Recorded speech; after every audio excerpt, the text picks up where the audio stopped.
Mospet, Muslim Daily Outfit. Kita memberikan selamat kepada orang-orang yang mereka punya keyakinan bahwasanya Nabi Isa itu adalah anak Tuhan. Maka seakan-akan kita memberikan kepada mereka ucapan selamat telah berbuat syirik kepada Allah. Semangat para generasi muda ini yang bergelora ini harus dibungkus dengan ilmu, dibangun di atas pondasi ilmu. Jadi dia inginkan perbaikan justru dengan cara yang salah, akhirnya memunculkan kerusakan yang lebih besar dari itu. Ya benar, Allah Ta'ala Maha Pengampun. Namun jangan ini dijadikan argumentasi untuk kita berbuat kesalahan. Mereka menjaga Allah Ta'ala ketika mereka di masa muda, Allah jaga mereka ketika mereka sudah tua. Innahum fityatun amanu bi rabbihim wa zidnahum huda. Bismillahirrahmanirrahim. Assalamualaikum warahmatullahi wabarakatuh. Alhamdulillah nahmaduhu wa nasta'inuhu wa nastaghfiruhu wa na'udzu billahi min syururi anfusina wa min sayyiati a'malina. May yahdihillahu fala mudilla lahu wa may yudlil fala hadiyalah. Asyhadu an la ilaha illallah wahdahu la syarikalah wa asyhadu anna Muhammadan abduhu wa rasuluh sallallahu alaihi wasallam la nabiyya ba'da amma ba'du. Pemirsa Surah TV yang dirahmati Allah Subhanahu wa taala, kembali lagi kita dalam program Ngobrol Santai bareng Ustadz. Yang mana seperti biasanya dalam program kita kali ini kita akan membahas berbagai hal seputar agama Islam. Dan tentunya tempat bertanya kita adalah pada kesempatan kali ini yakni Buya Asmun Nurijal Hafizullah Ta'ala. Kita sapa terlebih dahulu. Assalamualaikum ya. Waalaikumsalam warahmatullahi wabarakatuh. Gimana kabarnya? Alhamdulillah ya. Insyaallah kembali bisa bertemu di episode kali ini ya. Alhamdulillah. Sudah sekian lama tidak berkunjung kita nih menemui Ibu ya. Iya. Insyaallah akan ada hal-hal yang ingin tentunya sahabat ngobrol santai bareng Ustadz tanyakan nih kepada Bu ya. Nah, tema kita kali ini Bu ya dan pemirsa rahmati Allah SWT ini terkait pemuda dan Al-Qur'an Bu ya. Iya. Kadang kita melihat nih Bu ya, fenomena saat ini di mana Al-Quran itu cenderung ditinggalkan oleh generasi muda terkhususnya Bu ya. Di samping banyaknya umat Islam, maksudnya orang non-Muslim yang mendapatkan hidayah dari Al-Quran. Seiring itu pula umat Islam itu sendiri jauh dari Al-Quran Bu ya. Dan bahkan kita tidak hanya membacanya, namun sangat jarang juga mentadabburinya Bu ya. Dan tentunya ini perlu berbagai motivasi dan tentunya kita insya Allah akan kita kupas Bu ya. Iya, baik. Nah, baik. Dan mungkin pertanyaan pertama nih Bu ya terkait dengan materi kita tentang pemuda dan Al-Quran Bu ya. Sebenarnya dalam agama Islam itu hukum membaca Al-Quran itu apa sih Bu ya? Apakah dikategorikan sebagai sesuatu yang wajib atau sunnah nih Bu ya? Ya. Baik, secara umum hukum membaca seperti membaca mushaf begitu itu tidak fardu. Tidak fardu. Tapi dia ada yang fardu. Dalam artian kita membacanya seperti Al-Fatihah di dalam salat. Maka adalah aneh ya kalau seorang muslim malah tidak pandai membaca Al-Fatihah. Ya. Nah, jadi ada yang fardunya, ada yang tidaknya begitu. Ya. Adapun untuk tilawah harian atau apa itu disunnahkan kita membacanya dan makanya tidak dibatasi berapa minimal berapa banyaknya, tergantung bagaimana kita memanfaatkan waktu kita. Dan insya Allah seorang muslim selalu berusaha menyempatkan waktunya untuk membaca Al-Quran. Ya. Karena apa? Al-Quran itu pedomannya gitu. Maka aneh juga kalau ada orang muslim tapi nggak pernah baca Quran gitu. Ya, dan fenomena terbalik, banyak orang-orang ya yang masuk Islam karena membaca Al-Quran. Ya.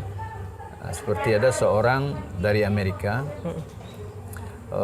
dia ditugaskan ke Saudi Arabia karena diminta di situ untuk mengoreksi terjemahan Al-Quran ke dalam bahasa Inggris. Dia yang menerjemahkan Muslim. Cuma tentu karena bahasa Inggris ini bukan bahasa asli, bahasa Indo gitu ya. Dimintalah orang Inggris asli yang ahli bahasa Inggris untuk mengoreksi terjemahan, bukan mengoreksi Al-Qurannya. Kemudian itulah salah satu sebab dia mendapat hidayah kemudian. Bayangkan cuma baca terjemahan. Bagaimana dengan yang membaca aslinya? Ya. Nah, kita ini sebagai seorang muslim tidak layak membiarkan hari kita berlalu tanpa sedikit pun ayat Al-Quran kita lantunkan dari mulut kita. Dan sekarang sarananya sangat dimudahkan. Ya. Ada pakai HP, ada pakai mushaf saku, ya. Bahkan kita di kendaraan kita bisa bawa mushaf yang besar sekalipun. Iya. Ya, jadi kalau bicara soal hukumnya, tentu kita menjelaskan secara ilmiah bahwa ini memang tidak fardu. Kalau fardu, maka berdosa semua yang tidak baca Al-Quran, kan? Tapi tidak layak, karena apa? Tidak membaca Al-Quran. Bahkan ada yang tidak mau belajar membaca Al-Quran. Bagaimana dia akan membaca Al-Fatihah? Bagaimana dia akan sholat? Ya. Ini termasuk mengabaikan Al-Quran. Nah, gitu. Nah, kalau terus-menerus tidak membaca menjadi tercela. Ya. Nah, jadi secara hukum dia tidak fardu, tapi ada rincian seperti yang kita jelaskan tadi. Ada yang fardu Al-Fatihah. Bagaimana seorang tidak membaca Al-Fatihah? Berarti kalau dia nggak membaca, berarti dia tidak sholat. Ya. Dan ini berkaitan dengan keimanan. Nah, Ustaz. Ya. Apalagi pemuda ya. Pemuda nih, ya. Masya Allah. Baik, kemudian selanjutnya Bu ya. Apa sih ya akibat seseorang itu jauh dari Al-Quran? Apa sih yang akan terjadi seandainya orang itu jauh dari Al-Quran? Ya, yang pertama begini. Allah SWT berfirman dalam surat Al-Furqan, ya, surat Al-Furqan ayat 30, mengadukan. Dan Allah Ta'ala berfirman, wa qala ar-rasulu ya rabbi inna qaumi ittakhadhu hadzal qur'ana mahjura. Ya. Dan Rasul berkata, wahai Tuhanku, sungguhnya kaumku menjadikan Al-Quran ini terabaikan. Ya, memang ayat ini secara khusus berkaitan dengan perilaku orang-orang Makkah waktu itu yang tidak mau mendengarkan Al-Quran. Mereka kalau Al-Quran dibacakan kepada mereka, mereka bikin ribut, ya, bikin suara-suara gaduh agar orang tidak mendengarkan Al-Quran ini. Namun para ulama kita sudah menjelaskan penafsirannya, termasuk Imam Ibnul Qayyim, Imam Ibnu Katsir dalam tafsir menyebutkan bahwa meninggalkan Al-Quran atau mengabaikan Al-Quran itu banyak sekali bentuknya. Nah, pertama tidak mau belajar membacanya, tidak mau mempelajari isinya, tidak mau menghafalnya, ya. Kemudian tidak mau mengimaninya, tidak mau mentadabburi, menghayatinya, tidak mau mengamalkannya. Itu semua termasuk menjadikan Al-Quran mahjura. Nah, kira-kira apa akibatnya seperti itu? Pertama, ya, tentu seorang muslim ketika dia meninggalkan Al-Quran yang merupakan dasar dan pedoman dia, sumber agamanya, kira-kira apa yang akan terjadi? Tersesat. Nah. Ya. Karena manusia itu pasti butuh pedoman hidup. Ketika sebagai seorang muslim dia meninggalkan pedomannya, dia pasti akan berpedoman kepada selain Al-Quran. Iya. Nah, inilah yang terjadi. Kenapa banyak umat Islam terutama pemuda yang punya pemikiran-pemikiran yang menyimpang, ya? Karena apa? Mengambil pedoman dari selain Al-Quran. Selain Al-Quran. Ya. Dan itu menimbulkan kekacauan, ya, dan menimbulkan kerusakan. Ya. Yang musibahnya kalau mereka tak menyadarinya. Nah, terkadang ada juga fenomena nih ya. Ketika ada orang di luar Islam atau mungkin orang Islam sendiri yang viral dan secara nyata dia melecehkan Al-Quran. Apakah itu di luar negeri kita lihat ada yang membakar Al-Quran, ada yang menginjak-injak Al-Quran, atau bahkan ada yang mengatakan Al-Quran itu belum sempurna dan segala macamnya. Ketika fenomena ini muncul, orang Islam itu kebanyakan apa ya, langsung menentang, langsung ngomen gitu. Oh, ini orang ini kok seperti ini gitu. Padahal sebelumnya dia sendiri nggak baca Al-Quran gitu ya. Ketika ada orang yang melecehkan Al-Quran, baru dia bahasanya itu panik gitu. Kemudian marah-marah gitu. Seolah-olah marah dia itu memperlihatkan dia cinta kepada Al-Quran. Padahal kesehariannya jarang membaca Al-Quran gitu. Bagaimana menanggapi fenomena seperti ini? Baik, ini kita harus rinci juga ini. Yang pertama soal ghirah, semangat keagamaan dia, kecemburuan dia terhadap agamanya yang dihina, dalam hal ini Al-Quran. Itu patut kita apresiasi. Masya Allah. Ya. Namun dia harus mengoreksi diri bahwa dia juga selama ini mengabaikan Al-Quran. Nah, ketika umat Islam mengabaikan Al-Quran, bagaimana dengan orang kafir? Pasti lebih lagi. Mereka nggak beriman masalah. Nah, kalau yang beriman saja dengan Al-Quran malah mengabaikan Al-Quran, bagaimana dengan orang yang tidak beriman? Pasti akan lebih menghina Al-Quran dan segala macamnya. Kalau kita tidak ingin ini terjadi, kita harus kembali kepada Al-Quran. Masya Allah. Kenapa? Al-Quran itu kemuliaan kita. Al-Quran itu kemuliaan kita. Kalau kita meninggalkan Al-Quran, kita akan menjadi hina. Nah, kalau kita mulia, musuh tidak akan berani. Baca sejarah para pendahulu kita. Bagaimana musuh-musuh yang menghina Al-Quran, menghina Nabi, Nabi SAW, menghina Islam. Itu takut. Ya, karena apa? Kekuatan umat Islam. Nah, Nabi SAW bersabda, ya, sebagaimana kata Umar bin Khattab radhiyallahu anhu, "Innallaha yarfa'u bihadzal kitabi aqwaman wa yadh'u bihi akharin." Sungguhnya Allah mengangkat derajat beberapa kaum dengan kitab ini, dengan Al-Quran ini. Siapa mereka? Orang yang beriman, mempelajarinya, mengamalkannya. Ya, tentu diantaranya membacanya, ya, menjadikan Al-Quran sebagai pedoman. Wa yadh'u bihi akharin, dan Allah merendahkan yang lain dengan Al-Quran ini. Artinya apa? Orang yang mengabaikan Al-Quran, orang yang meninggalkan Al-Quran, tidak mau belajar baca Al-Quran. Baca Al-Quran aja nggak mau, bagaimana mau pelajari isinya? Ya, nah, ini akan dihinakan. Nah, inilah keadaan mayoritas umat Islam sekarang. Mereka dihinakan, dipandang rendah oleh musuh. Maka musuh berani menghina Al-Quran, menghina Nabi SAW, menghina Islam. Kenapa? Mereka tahu umat Islam sendiri bahkan tidak menghargai nabinya. Tidak menghargai Al-Quran. Ya. Nah, kalau kita ingin kembali kepada kemuliaan kita, kembali kepada Al-Quran, mulai dari mempelajari. Terima kasih untuk semangatnya tadi. Dia punya ghirah. Yang kita khawatirkan juga jangan berlebihan dia berbicara gitu ya. Tapi wujudkan takzim, pengagungan terhadap Al-Quran itu dalam keseharian kita. Beragama berdasarkan Al-Quran dan sunnah tentunya. Ya. Nah, jangan malah beragama, dia malah meninggalkan Al-Quran. Apa yang diharamkan dalam Al-Quran, dia labrak. Lalu ingin mulia, itu mustahil. Ya. Jadi kelemahan umat Islam ini ada pada diri mereka sendiri, bukan pada kekuatan musuh. Nah, kalau ingin betul-betul musuh kita tidak macam-macam, tidak melecehkan masjid, tidak melecehkan Al-Quran, tidak menghina Al-Quran, mengatakan Al-Quran begini dan begitu, maka kita umat Islam pertama kali harus kita yang kembali kepada Al-Quran itu dengan seutuhnya. Nah, memperlihatkan diri kita itu butuh dengan Al-Quran. Betul, harus kita buktikan dalam hidup kita, menjadikan Al-Quran sebagai pedoman. Jangan malah kita yang kemudian mengabaikan Al-Quran. Sebagaimana bahwa meninggalkan Al-Quran itu ya termasuk dengan tidak mengamalkannya. Baik, Bu ya. Berarti intinya kita dalam membaca Al-Quran itu tidak cukup membacanya saja ya, Bu ya. Oh iya. Membaca mungkin kemudian mentadaburinya, dan yang utama mungkin kita tentu harus mengamalkannya ya, Bu ya. Betul. Jadi ada tahapannya. Pertama, kita sebagai Muslim tentu wajib belajar membaca dengan benar. Membaca dengan benar ini pintu bagi semuanya setelahnya. Ya.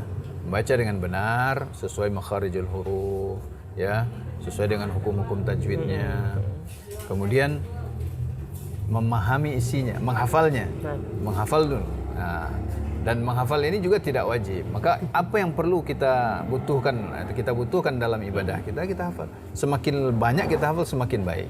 Nah, kemudian setelah menghafal saja tidak cukup. Harus juga memahami makna kandungannya. Di sini kita perlu belajar. Ya. Nah, kemudian mengamalkannya dan menyebarkannya, mendakwahkannya. Itu kewajiban kita. Nah, kalau ini yang tidak kita tempuh, biasanya karena dari awal sudah tidak ditempuh sehingga semua pintu tertutup. Betapa banyak sekarang, sampai beberapa Pemda di Sumbar dulu untuk yang menikah diwajibkan tes baca Al-Quran. Kenapa ini? Kenapa banyak generasi muda yang tidak pandai baca Al-Quran. Nah, kalau dia menikah, dia menjadi ayah, menjadi ibu, apa bakal diajarkan? Apa dia akan diajarkan pada anak-anaknya. Nah, ini usaha pemerintah yang harus kita dukung sebenarnya. Masya Allah. Ya, kalau bisa ini dihapuskan karena semua sudah pandai baca Al-Quran. Makanya diadakan tes karena mungkin ada kemungkinan ada yang nggak Karena bisa banyak yang baca, tidak gitu pandai ya. baca Quran. Bahkan ada yang tidak hafal Al-Fatihah. Berarti dia nggak sholat. Ini berbahaya. Gitu loh. Ya. Baik. Sekarang tips nih Bu ya. Nah, gimana kita itu supaya senang membaca Al-Quran gitu? Sekarang kan setengah halaman aja mulai jenuh gitu kan. Ya. Mungkin nasihat ini. Ya, yang pertama tentu ini berkaitan dengan keimanan, yaitu cinta kepada Allah SWT. Kalau kita mencintai Allah SWT, kita akan selalu rindu dengan kalamullah. Masya Allah. Ya, dan Allah harus kita tempatkan di puncak cinta kita. Artinya orang beriman itu asyaddu hubban lillah, walladzina amanu asyaddu hubban lillah. Dan orang-orang beriman itu lebih mencintai Allah. Nah, kalau kita sesama manusia saja, ya, kalau kita mencintai seorang suami mencintai istrinya, kemudian dia pergi karena suatu hajat, dia pasti rindu dengan, kalau dulu orang kirim surat, ya, saya masih sempat membaca biografi sebagian orang-orang dahulu, yang ketika dia diasingkan oleh Belanda, lalu istrinya berkirim surat, dia juga berkirim surat. Sang suami menyimpan surat-surat istrinya, sang istri menyimpan surat-surat suaminya.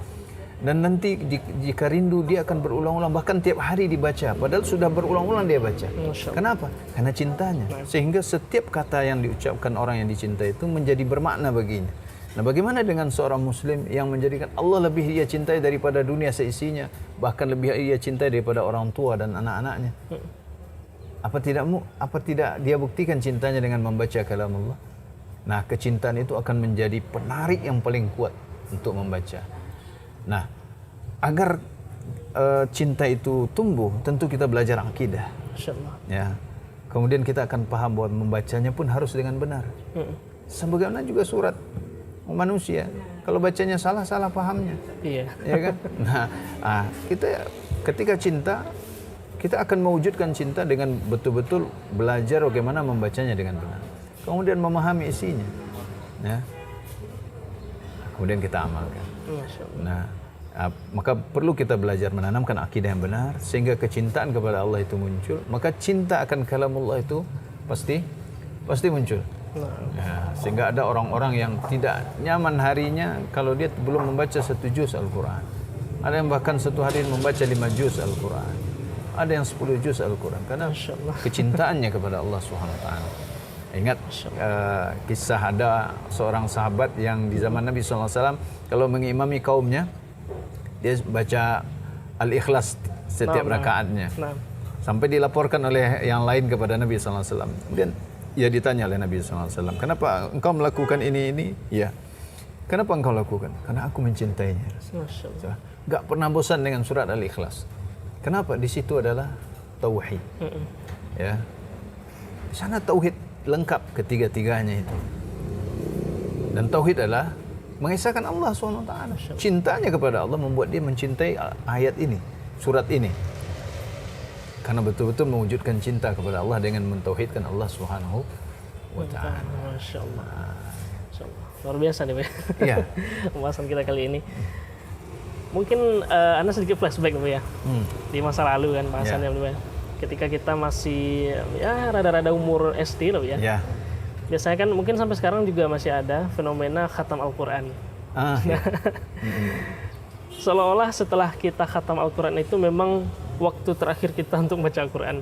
Selepas itu terkadang banyak dari anak-anak yang seumuran segitu yang kadang memang lepas dari Al-Quran gitu ya. Nah, bagaimana kita menanggapi fenomena ini? Betul. Ya, ini kalau di kitanya sering disebut dengan tamat kaji. Tamat kaji. Setelah tamat kaji tidak mengaji lagi. Nah, maksudnya tamat kaji ini tamat baca Al-Quran. Ya, ini sebenarnya karena salah pandang terhadap khatam Al-Quran, terhadap Al-Quran. Ya, sehingga sebagian orang tua menganggap, dan memang bukan menganggap secara lisan mereka sebut, tapi lisanu hal mereka, keadaan wakil kenyataan mereka menunjukkan anak-anak mereka banyak yang setelah khatam Al-Quran itu nggak baca Al-Quran lagi, ya, sampai akhirnya ada yang lupa, nggak pandai lagi baca Al-Quran. Gitu. Ya, ini karena apa, niatnya adalah menyimpang, Ya, harusnya niatnya memang untuk mendidik generasi ini agar mengenal agamanya dengan baik, bukan sekedar membaca kemudian khatam kemudian iring-iringan selesai. Tidak. Apalagi iring-iringan juga kadang diisi dengan hal-hal yang berbau mistis atau hal-hal yang berbau maksiat. Ya, ini justru bertentangan dengan Al-Quran. Nah, ini yang harus kita rubah. Bagaimana mendidik anak-anak ini mencintai Al-Quran, karena memang mereka mencintai Allah Subhanahu wa taala. Karena mereka tahu bahwa Al-Quran ini hudal lil muttaqin. Ya, Al-Quran ini syifa wa rahmah. Ya, penyembuh, kesembuhan bagi orang beriman dan rahmat bagi orang-orang beriman. Ya.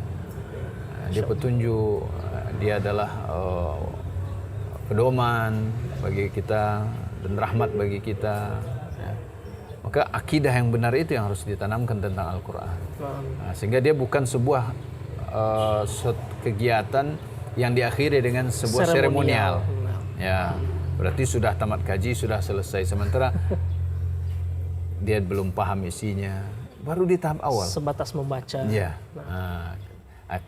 Ini juga karena pandangan materialisme kita terhadap dunia lebih tinggi. Dianggap kalau sudah khatam Al-Quran berarti sudah cukup bekal dia untuk akhirat. Ini musibah besar. Akhirat itu perjalanannya panjang, dunia ini fana, singkat. Nah, harusnya kita menyedikitkan bekal dunia kita, memperbanyak bekal akhirat. Nah, di sini kembali dari mana sumbernya kok muncul ini? Dari akidah yang lemah. Maka kita harus dakwakan akidah yang benar, yang sumbernya adalah Al-Quranul Karim. Berarti bisa kita tarik benang merahnya, langgengnya kita membaca Al-Quran itu karena kita paham dari akidah yang benar. Ya. Nah, makanya ketika kita sudah mempelajari akidah yang benar, ya, kemudian kita mulai mencintai Al-Quran. Nah, ini juga sering saya sampaikan. Kalau ada ikhwan-ikhwan sudah mengaji tauhid, mengaji akidah, tapi malas belajar Al-Quran, berarti ada yang bermasalah pada akidahnya. Kan ini kalamullah. Gitu loh. Nah, kemudian setelah dia mulai membaca, maka dia akan tertarik untuk belajar isinya. Mungkin dia ingin belajar langsung paham dengan bahasa asli, dia belajar bahasa Arab. Itu akan terasa bedanya ketika membaca Al-Quran dengan memahami bahasa Arab, ya, dengan memahami dengan terjemahan itu beda sekali. Maka akan semakin manis dia bagi orang yang mencintai Al-Quran, mencintai Allah SWT, maka dia akan terus tertarik untuk mempelajari isinya. Ya, bukan hanya terjemahannya, kemudian maknanya dia pelajari, tafsirannya, kandungannya dari segala macam aspek keilmuan Islam, maka dia akan terasa mudah baginya untuk mempraktekkan. Ketika dia bisa mempraktekkan dengan benar, dia akan mengajak orang pula karena dia merasakan sesuatu yang sangat berharga. Nah, disinilah pentingnya dakwah tadi. Ya. Baik, ya. Terakhir ya Bu ya, mungkin pertanyaan ini terkhusus untuk tips dan trik bagi penghafal Al-Quran nih Bu ya. Nah, terkadang kan kita sangat banyak ya kendala-kendala yang kita temui dalam menghafal Al-Quran. Apakah itu sulit mengingat, kemudian lingkungan ya Bu ya, kemudian ada faktor dari kurang pahamnya kita terhadap tajwid dan segala macamnya gitu. Apa sih Bu ya nasihat-nasihat Bu ya? Mungkin ini pertanyaan terakhir kita untuk para penghafal Al-Quran, kemudian terkait dengan kesabaran dia dalam menghafal Al-Quran. Baik, yang pertama untuk para penghafal maupun yang bukan penghafal. Pertama, luruskan niat karena Allah SWT. Jangan terpukau dengan dunia yang didapat oleh sebagian kita. Karena kita disuguhkan sekarang dengan ada orang yang hafal 30 juz, dapat mobil, dapat rumah, dapat uang atau segala macam. Jangan itu niatnya. Tetap karena Allah Subhanahu wa taala. Ikhlaskan karena Allah Subhanahu wa taala. Ya. Ikhlaskan niat. Kemudian pelajari Al-Qur'an itu secara bertahap. Mulai dari membaca dengan benar. Karena ada sebagian orang langsung melompat ke menghafal sementara bacaannya salah. Itu ketika dia sudah hafal sekian juz, kemudian dikoreksi bacaannya, itu hafalnya akan berserak-serak. Ya, berantakan. Maka harus dimulai dari tahapan yang dari paling awal, yaitu memperbaiki bacaan atau membaguskan bacaan sesuai dengan kaidah-kaidah yang telah ditetapkan oleh para ulama kita. Ya, baru menghafal. Nah, satu kaidah juga yang harus dijaga dengan benar adalah bahwa Al-Quran itu harus berguru. Talaqi, musyafahah, kalau bahasa Arabnya itu harus dari mulut guru diterima. Tidak boleh belajar otodidak. Pergi belajar sendiri. Ya. Makanya dalam surah Al-Qiyamah itu Nabi SAW ditegur gitu, padahal beliau itu talakinya ke Jibril. Masya Allah. Ya, itu di situ diajarkan adab belajar Al-Quran. La tuharrik bihi lisanaka lita'jala bih. Inna alaina jam'ahu wa qur'anah fa idza qara'nahu fattabi' qur'an. Ya. Summa inna alaina bayanah. Jangan engkau gerakkan lisanmu untuk cepat-cepat menghafal Al-Quran ini. Ini teguran pada Nabi SAW. Karena Jibril membacakan, Nabi ingin segera meniru. Nah, ini adab belajar. Kalau guru kita mengajarkan, membacakan kepada kita, dengar sampai selesai baru diikuti. Jangan guru ngomong, kita langsung biar diikuti, bergerak juga. Sementara kita tidak terperhatikan cara membacanya yang benar. Sama kalau kita mendengarkan murattal, kita iringi murattal tersebut, sebaiknya dengar. Ya, jangan diiringi. Nah, gitu. Jadi dengarkan, nanti setelah itu baru dicoba ditirukan. Ya, diikuti bacaannya bagaimana, tajwidnya, makharijul hurufnya, ya, hukum-hukumnya. Begitu juga menghafal, harus ada guru, ada tempat store. Ada guru yang pandai dalam hal itu. Kalau menghafal sendiri semangat akan melemah. Ya. Tak ada guru untuk store. Ya. Sedangkan Nabi SAW itu, beliau itu store hafalan kepada Jibril. Dan khusus bulan Ramadan, beliau storekan secara lengkap yang sudah diwahyukan kepada beliau. Bahkan di Ramadan terakhir, beliau 2 kali Storan ya kepada Jibril alaihissalam. Ya. Nah, itu kaidah dalam surah Al-Qiyamah itu. Berarti intinya memang kita dalam belajar Al-Quran ini tidak bisa sendiri ya Bu ya? Tidak bisa sendiri. Memang harus talaki dengan guru. Datangi halaqah-halaqah Al-Quran di masjid ataupun di rumah-rumah guru. Ya. Itu akan terbentuk, kata Habib tadi kan, ada pengaruh lingkungan. Kalau kita tidak berguru, lingkungan itu tidak terbentuk.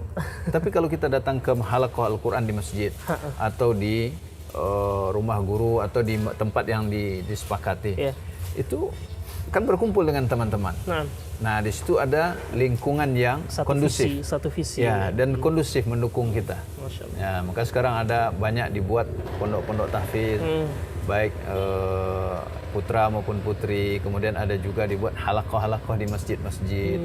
Ya. Jadi datangi, jangan sampai tidak berguru. Tidak ada guru, karena dalam surah Al-Qiyamah itu sangat jelas adabnya. Makanya fa idza qara'nahu fattabi' Qur'an. Ya. Jika kami telah selesai membacanya, baru ikutilah bacaannya. Itu adab belajarnya. Dan yakin kalau kita menempuh jalannya, Allah akan menghimpunnya di dada kita. Inna alaina jam'ahu wa Qur'an. Sungguhnya kamilah menghimpunnya dan membacakannya. Maka harus ada keyakinan. Dan Allah sudah dalam surat Al-Qamar 4 kali, 4 ayat itu Allah mengatakan walaqad yassarnal Qur'ana lidzikri fahal mim mudzakir. Dan sungguh benar-benar telah kami mudahkan Al-Quran ini untuk az-zikr. Az-zikr ini untuk dihafal, untuk dipelajari, ya, untuk diamalkan sebagai peringatan, ya. Fahal mim mudzakir. Adakah orang yang mau mempelajari? Kalau Allah sudah mudahkan, ada jaminan. Maka jangan pernah ketika kita mau menghafal Al-Quran, jangan berprinsip payah, sulit, susah nih. Enggak.